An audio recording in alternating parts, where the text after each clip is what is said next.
जजेस को आईन और कानून के साथ खड़ा होना चाहिए, पसंद नापसंद के साथ नहीं।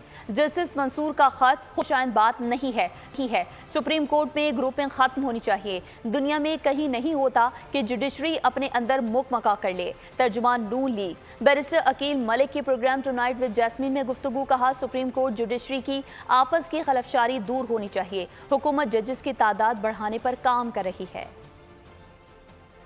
एक साइड पे हैं और वो टीम अप हुए में है और दूसरी साइड पे अपनी ग्रुपिंग बनी हुई है, तो इस चीज का बिल्कुल होना चाहिए कि ग्रुपिंग खत्म होनी चाहिए। एंड आई थिंक जो लेटर आज उन्होंने लिखा है ये कोई खुशाइन बात नहीं है। This is I apologise for using this term, लेकिन मैं ये जरूर कहूंगा कि it's reeks of personal attack. यहाँ पे इस तरह होना नहीं चाहिए। द जुडिशरी जो है उनकी आपस की जो ये खलफशारी है इसको दूर होना चाहिए। कहीं दुनिया में ऐसा नहीं होता कि जुडिशरी अपने अंदर ही मुकमुका कर ले और उसमें कोई पार्लियामेंट्री ओवरसाइट ना हो। यकीनन पार्लियामेंट्री ओवरसाइट होती है चीज़ों में, और दुनिया पूरी में इसी तरह ही है जहाँ जहाँ डेमोक्रेसीज हैं और वहाँ पे ही जो है एक मीनिंगफुल पर्पसफुल रोल होता है पार्लियामेंट का या पार्लियामेंटेरियंस का। सब्सक्राइब करें और बेल दबाएं ताकि कोई खबर रह न जाए।